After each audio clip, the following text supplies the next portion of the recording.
Hey guys, this is the Sony PS4 Slim. I got this a year ago yesterday, and this is my review of it in 2021. So, I did end up buying a PS5 back in April. I bought it mainly because, they're so hard to find, and it's such a good console. Now, I want to say also, I have a PC with a RTX 3070 Intel Core i7-10700K. A pretty decent gaming PC, which I use for most of my gaming, but recently I've been playing the PS5 a lot more. And since it's been a bit over a year since I bought this in 2020, which, I think that was actually the last year that this was sold officially by, Sony, I want to just show you guys how this does.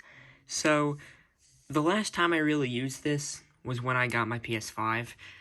I have my gaming PC on a completely different floor than my bedroom, so I usually just have a console up in my bedroom, and that's just for playing games when I'm not at my PC.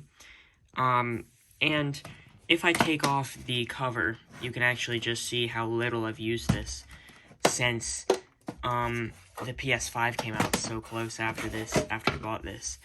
You can see it's not even far enough for the dust to start collecting inside of this.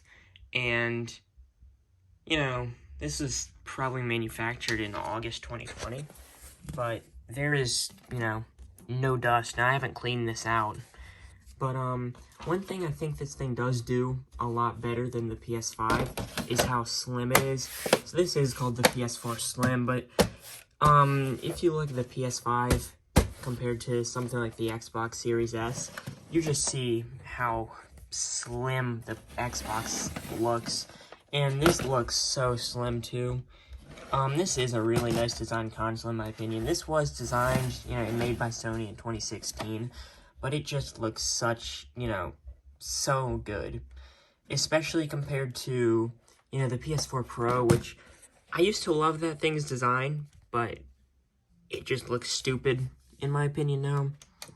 I love these buttons. You have, just your basic.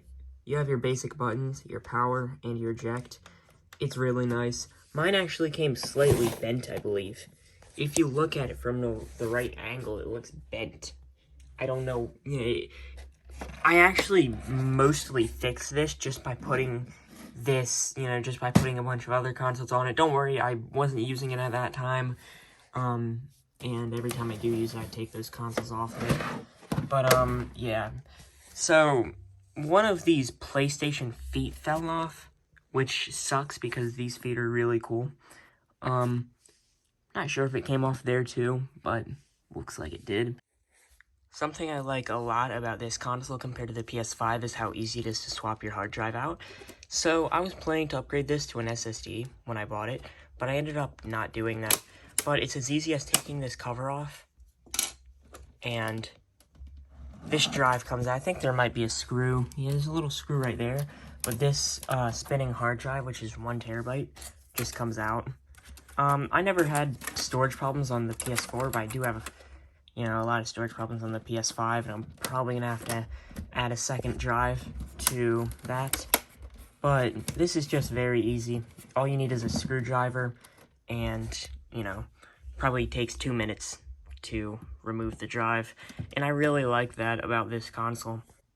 On the back of this console, we have our figure 8 power adapter, our PlayStation camera accessory thing, our HDMI port, and our Ethernet port. Those, for the most part, you need your power, you need your HDMI, and Ethernet, obviously, a lot of people who buy this are going to want Ethernet, but PlayStation camera never took off, and it's really just a stupid concept. Why couldn't they just make it with USB? Probably because they were worried that people would buy it and use it with their Windows computers, which, that's Sony. But another thing that I like, I mentioned this earlier, but you can just pop this off, and you have, pretty much immediate access to your fan. So, if this starts overheating, of course you're going to want to, now it's not coming off, but of course you're going to want to eventually remove, the other parts of the console, but this is easy to get to. do your, easy cleaning once every month or so, and you're good. I've never cleaned this unit out and this console out, but it's pretty easy to just pop this open and clean it. On the PS5, it's possible, and I did it, but it's, way harder, and I personally probably won't be doing that on my PS5. Then another pretty big downside is the user interface. It's so slow. All I would recommend you do on the user interface is select your games. If you do pretty much anything else, it's gonna get so slow, it's unbelievable. And that was the main reason I didn't really like this console, for the most part. I think that Microsoft did a better job with their user interface, and Nintendo does a better job too, just with keeping it fast and not adding all this junk. And also, this pretty much shares the same interface design as the PS3, and that console is from 2006. So, with this console's current price, which is, around $300 used, I don't recommend buying this. It's a nice console and all, but I just don't think it's worth the money right now. There's, the Xbox Series S, PS5, if you can get your hands on any of those. And then you can just get a PC. You could get some more money and just buy a PC. And this console is just really not the best experience anymore.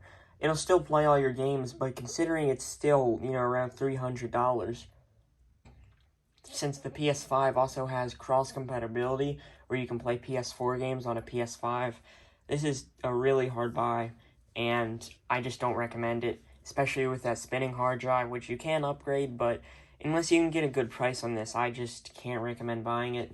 So thank you for watching, and goodbye.